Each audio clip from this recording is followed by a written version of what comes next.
Good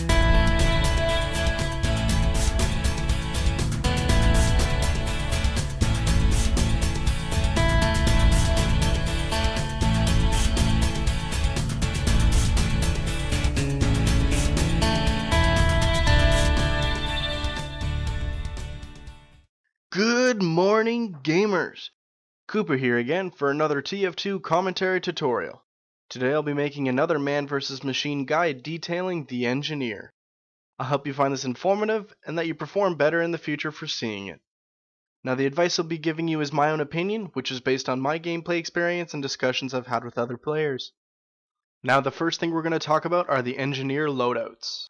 The engineer is actually a remarkably easy class to arm. For the primary weapon, I would recommend you use the Frontier Justice or the default shotgun. In regards to your secondary weapon, I think your two best choices are the Wrangler or the default pistol, and your two best options for the melee weapon are either the Jag or the default wrench.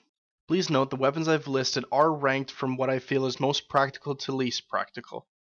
I'm aware that there are many other options for the engineer, but most of those options have abilities or flaws that are not practical for MVM. My preferred engineer loadout consists of the Frontier Justice, the Wrangler, and the Jag. I find the Frontier Justice's ability to accumulate revenge crits is great when I feel overrun or when I'm forced to retreat. The Wrangler is my preferred secondary weapon because it allows me to extend the range of my sentry, though I don't like to always micromanage what my sentry does. The Jag is unquestionably my favorite choice for the engineer as a melee weapon since it has a much faster construction rate than any other tool available. Now that we've touched on engineer loadouts, I'd like to discuss upgrades. When it comes to playing as the engineer, I tend to spend rather sparingly on character upgrades. I may pay for blast resistance or health regeneration depending on how much trouble I'm having against enemy soldiers in Demoment. The rest of this is going to go by quickly. I do not spend any money on my primary weapon or my melee weapon, and there are no available upgrades for the Wrangler. The majority of your cash should go towards upgrading your buildings. I feel the most worthwhile purchases will be to upgrade the sentry's firing speed and building health. Following that, you should purchase a disposable sentry to increase the spread of your firing output. Afterwards, upgrade your dispenser's range to help your teammates. I think that the two-way teleporter is extremely situational, so I don't think it's worth the money, and the same can be said for the excess metal capacity. Before we get into strategy, let's touch a bit on the engineer's abilities. The engineer has two enhanced abilities for man vs. machine. The first one being the engineer's ability to construct an additional disposable sentry, and the second being the engineer's ability to use crit canteens to greatly boost the firing speed of the sentry. Now I have a lot to say about engineer strategy, since it's the class I see played wrong most often. First I'm going to explain the engineer's 5 core responsibilities, which I will then expand on later. The engineer's fifth and least important responsibility will be killing robots and collecting money. Now the engineer does need to kill robots with the sentry, but the shotgun should only be used as a last resort.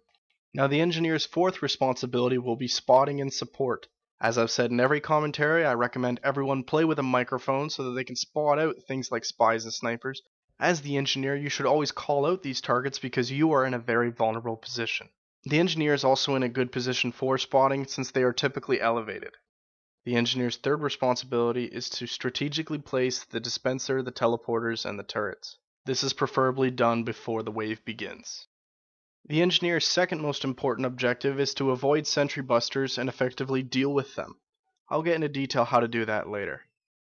The engineer's most important responsibility is much like the medic, to stay alive and keep that turret running. Okay, so now we're going to boil it down to micro strategy. Though the engineer's responsibilities and abilities seem quite straightforward, I think the engineer is one of the more complex and difficult classes to play in MVM properly.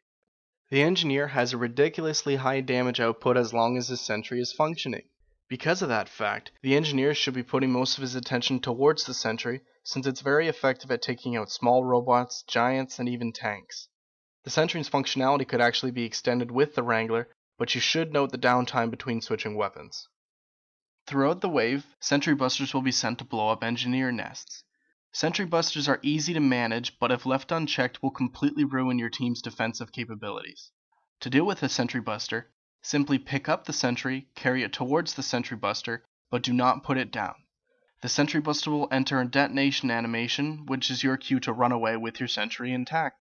In Man vs. Machine, the announcer will usually declare incoming sentry busters, and you can hear their ominous beeping. If you aren't playing as an engineer, please drop a friendly reminder because they may otherwise be distracted, and if your team can actually kill the sentry buster before it reaches the Engie, good on ya. The final note I can make on sentries is that I would recommend you build your main nest on an elevated position to make it harder to attack, though I would recommend your disposable sentry stays close to the ground because of the reduced firing arc. Now I'm going to quickly touch on the engineer's other buildings, namely the dispenser and the teleporters. I think the dispenser should be seen as a tool to help rearm your allies and not keep you alive. This is because almost all good sentry nests in Man vs. Machine are near sufficient health and ammo kits to keep you alive, so put your dispenser down somewhere close to the fray to keep your friends like the heavy and the soldier fighting. Your teammates will appreciate it. Now your teleporter should be the first thing you build. The entrance is going to go directly outside the spawn doors for easy access. Now the teleporter exit should be somewhere elevated, preferably safe, but close to the front line. When you place your teleporter exit, you'll notice some arrows pointing in a direction on the blueprint. This is the direction players will be facing when they use the teleporter. Please do not have them teleporting in facing a wall. I recommend you have the arrows pointing through a door, or just leave the teleport in an open area. This helps reduce player disorientation as they gauge their surroundings and hop back into the fray. I recommend that you familiarize yourself with all the good sentry nests in a level. A really good engineer is comfortable shuffling between nests as the bomb progresses closer to the drop point. An engineer should always notify your team when the turret's destroyed, and if it is destroyed and you survive, you should immediately fall back to begin rebuilding. Please stay close to the sentry, always try to spy check, and don't let your turret ever run out of ammo. You should never start the round before you're ready, and feel free to tell your team to not F4 until you're ready. I just have a couple final notes to touch on. I personally find the engineer to be a very difficult class to play as, so it's not my favorite. I think the engineer is a primary class. I think it's absolutely necessary for my fantasy MVM team. And although I know it's possible, I do not recommend there being more than one engineer per competitive team. This is because when an engineer loses a sentry, it takes a substantial amount of time to restore that 1/6 of the team's damage output, which likely won't be restored within the wave. Now with 2 engineers, that actually represents a third of your team's damage output. So in conclusion, I feel that 1 engineer provides enough support and firepower for the entire team. Well, I hope you guys enjoyed my guide and found it informative. Happy hunting, and I'll see you at Thunder Mountain.